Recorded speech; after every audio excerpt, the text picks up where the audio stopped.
अस्सलाम वालेकुम students, welcome to world of education. और आज हम वर्ल्ड ऑफ एजुकेशन की इस वीडियो के अंदर बात करेंगे फिजिक्स 101 लेक्चर नंबर 6 की। ये आपका बेसिकली प्रीवियस लेक्चर का ही अगला पार्ट है। तो हमने प्रीवियस लेक्चर के अंदर न्यूटन्स के लॉज को डिस्कस किया था। आपका जो पहला पॉइंट है ये वही है जो हमने प्रीवियस एग्जाम्पल को छोड़ा था। तो न्यूटन के थर्ड लॉ के मुताबिक आपको पता है कि हर जो फोर्स होती है या जो हर चीज़ होती है उसका कोई ना कोई रिएक्शन होता है अगर हम उस पर कुछ ना कुछ एक्ट करते हैं। तो जिस तरह से मैंने आपको प्रीवियस एग्जांपल में बॉल की मिसाल दी थी कि अगर आप बॉल को दीवार पे हिट करते हैं तो वो बॉल आपकी दीवार से हिट होने के बाद वापस आ जाती है। तो हमारा एक्शन ये था कि हमने उस बॉल को दीवार से हिट किया, जबकि उसका रिएक्शन ये था कि उस बॉल ने दोबारा दीवार से हिट होने के बाद हमारे पास वापस आ गई। तो यही काम आपको एक फ्लूइड की फॉर्म में बताया जा रहा है कि आपके पास इस तरह से जो फ्लूइड होता है वो क्या करता है, वो आपको रेजिस्टेंस फोर्स के साथ ऑपोजिट डायरेक्शन में मूवमेंट करवाता है। Next point, the magnitude of the fluid. जो मैग्नीट्यूड होता है हमारे फ्लूइड का वो रेजिस्ट करता है usually increase with the speed of body. यानी कि जो मैग्नीट्यूड होगा ना हमारी बॉडी की, अगर स्पीड इंक्रीज हो रही है यानी हम फोर्स उस पर ज़्यादा लगा रहे हैं, तो वो फोर्स ज़्यादा लगाने के बाद हमारे पास जो मैग्नीट्यूड होगा उसकी रेजिस्टेंस का वो भी इंक्रीज होगा। जितनी ज़्यादा फोर्स होगी उतना ही ज़्यादा उसका मैग्नीट्यूड होगा, उतनी ज़्यादा उसकी रेजिस्टेंस होगी। रेजिस्टेंस होती क्या है बेसिकली, हमने प्रीवियस लेक्चर में ऑलरेडी डिस्कस किया हुआ है कि आपको रेजिस्ट करती है ना, ऑपोजिट डायरेक्शन में हमारे पास होती है। अब ये इंपेरिकल लॉ का फार्मूला आपके साथ डिस्कस किया जा रहा है, F इक्वल टू के वी। इसको बस आपने अपने माइंड में रखना है। और उसके आगे आपको जो है वो एक कंटेनर की मिसाल दी जा रही है, इसको आप फिलहाल स्किप कर सकते हैं, डजेंट मैटर, इतना इंपॉर्टेंट ये नहीं है। नेक्स्ट आपके पास जो पॉइंट है, the above example was the equilibrium under two forces. अब आपको इक्विलिब्रियम का दोबारा कॉन्सेप्ट बताया जा रहा है। इक्विलिब्रियम क्या होता है? इक्विलिब्रियम से मुराद होती है कि इक्वली स्टेट्स आपके पास जो है वो मौजूद होती हैं। यानी अगर आपके पास दो फोर्सेज हैं और वो इक्वली हैं तो हम उसको इक्विलिब्रियम कहते हैं। जनरली आपके पास क्या होता है, आपके पास एक ऐसी प्रॉब्लम है जिसके अंदर आप कहेंगे ड्रॉ करेंगे एक डायग्राम को और उसके रीजन को और उसके बाद उसको आइडेंटिफाई करेंगे। ये भी सिर्फ एक मिसाल है जो कि आपको प्रैक्टिकली लेक्चर में समझाएगी। इसको आप स्किप आउट कर सकते हैं, डजेंट मैटर, पेपर में यहाँ से कुछ नहीं आता होता। आगे पॉइंट 4 देखिए, your weight in a lift. अब यहाँ से थोड़ा सा कॉन्सेप्ट आपको समझने वाला है।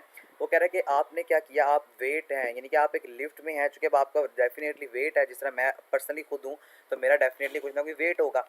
इस तरह आपकी बॉडी है या आपने कोई चीज़ अपनी वेट लिफ्ट के अंदर रखी हुई है, डेफिनेटली उसका वेट होगा, वजन होगा। वो कह रहा है कि आप जो है वो लिफ्ट के अंदर है, सपोज कर लें कि आपकी लिफ्ट जो है वो इस टाइम रेस्ट पर है। अब लिफ्ट रेस्ट पर होने का मकसद है कि हमारी लिफ्ट इस टाइम चल नहीं रही है।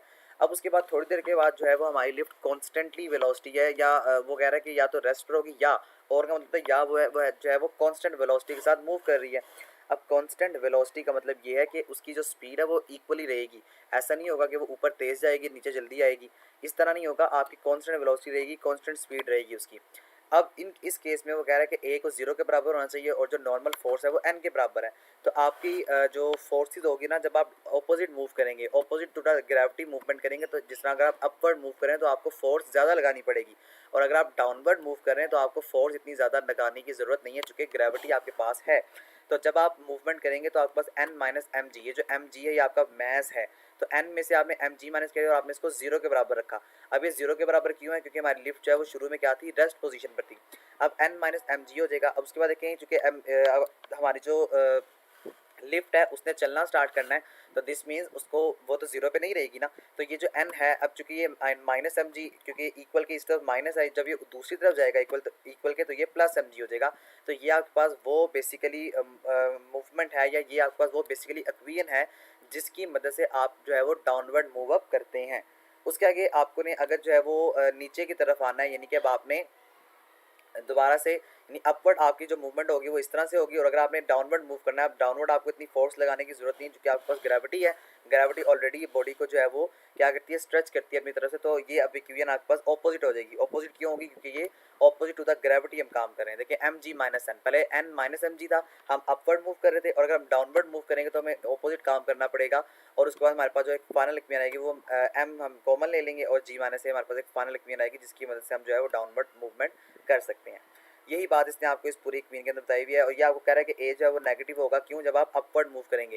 ये आपने इंपॉर्टेंट पॉइंट है, इसको याद करना है कि अगर हम अपवर्ड मूव करेंगे ना, तो अपवर्ड में हम जो है वो ग्रेविटी के ऑपोजिट काम कर रहे हैं, और जब हम ग्रेविटी के ऑपोजिट काम करते हैं तो हम माइनस के साथ उसको इंडिकेट करते हैं, दिखाते हैं, शो करते हैं। और अगर हम जो है वो नीचे की तरफ आ रहे हैं तो हम पॉजिटिव रहेंगे, चूँकि हम ग्रेविटी के ऑपोजिट काम जो है वो नहीं कर रहे हैं। तो ये बेसिक एक कॉन्सेप्ट था जो कि आपको एक्सपेरिमेंटली तौर पर आपके लेक्चर में समझाया गया था। नेक्स्ट वो आपको कह रहा है कि आप फर्स्ट कर लीजिए, आप एक रेलवे पर हैं और आप इंटरेस्टेड हैं कि आप जो है वो इसकी एक्सेलरेशन फाइंड आउट करना चाहते हैं। तो आपने क्या करना है, आपने एक मैश को जो है वो लटकाया हुआ है, ये आपके पास वो डायग्राम है, ठीक है। ये आपने इस मैश को लगाया हुआ है, ये आपके पास मैश है, ये जो आपको नज़र आ रहा है। और ये मैश के साथ आपने किसी भी जो है वो रस्सी को हैंग किया हुआ है या किसी रोड को आपने हैंग किया हुआ है। तो क्या होगा यहाँ पे जनाब, होगा कुछ इस तरह से कि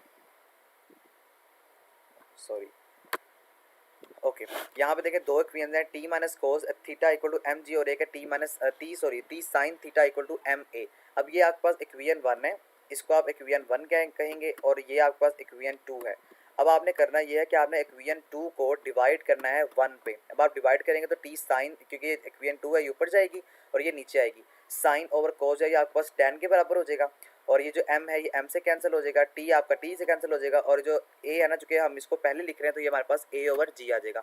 तो ये फाइनलाइज वो इक्वेशंस आ गई जिनकी मदद से आप ये फाइंड कर सकते हैं कि हम अगर एक रेलवे के डब्बे में होंगे या हम रेलवे पे होंगे, तो एक ट्रेन पे होंगे, तो हम कितना एक्सेलरेट जो है वो कर सकते हैं, या हमारी बॉडी कितनी एक्सेलरेट जो है वो हो सकती है।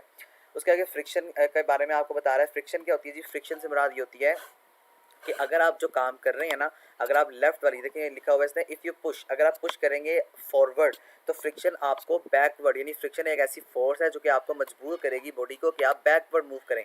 अगर हम जो है वो किसी भी फोर्स को, किसी भी बॉडी को मूव करें कि ये अपवर्ड जाए, तो फ्रिक्शन कहेगी इसको बैकवर्ड लेकर आए। अगर हम लेफ्ट वाली साइड पे मूव कर रहे हैं तो देखें it will act to the right side, तो ये राइट साइड पे मूव अप करेगी। इन अदर वर्ड्स, दूसरे अल्फाज में हम ये कह सकते हैं जो डायरेक्शन है हमारे पास फ्रिक्शन फोर्स की, वो हमेशा ऑपोजिट होगी जो हम फोर्स अप्लाई करेंगे। ये इंपॉर्टेंट कॉन्सेप्ट है, इसको ज़रा अपने माइंड में रखिएगा।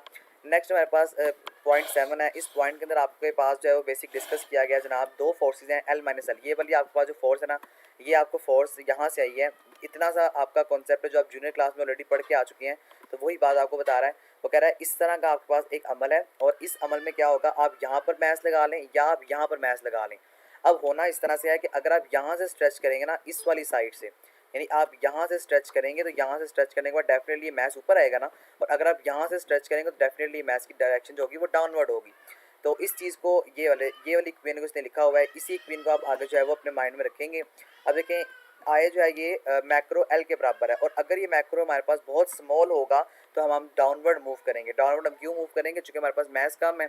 और अगर हमारे पास मैक्रो ज़्यादा होगा तो हम जो है वो अपवर्ड मूवमेंट करेंगे। तो ये बेसिक फोर्स है या एक बेसिक कॉमन सेंस की बात है जो कि आपको यहाँ पर बताई गई है। उसके आगे क्वेश्चन नंबर 9 आपके जो है वो इसके में एक्सपेरिमेंटली तौर पे आपके साथ एक फार्मूला शेयर किया गया है। मैं आपको ओरली ये बता देता हूँ। इसके अंदर होगा ये कि ये देखें, ये आपके पास स्मॉल मैथ है जिसको आपने कैपिटल एम से जो है वो इनिशियलाइज किया हुआ है, या आपने एम से रिप्रेजेंट किया हुआ है। और ये वाला आपके पास जो है वो कैपिटल मैथ है जिसको आपने कैपिटल एम से रिप्रेजेंट किया हुआ है। आपने क्या करना है, ये दोनों चूंकि फोर्स रखते हैं तो आपने, यानी हम इसको फोर्सफुली खींचेंगे ना, अगर हमने एक जगह से पॉइंट ए से पॉइंट बी पे मूव करना है तो हमें डेफिनेटली फोर्स रिक्वायर्ड है। आपने इसको फोर्स के बराबर रखा, और जब हमारे पास फोर्स लगेगी तो डेफिनेटली एक्सेलरेशन प्रोड्यूस होगी।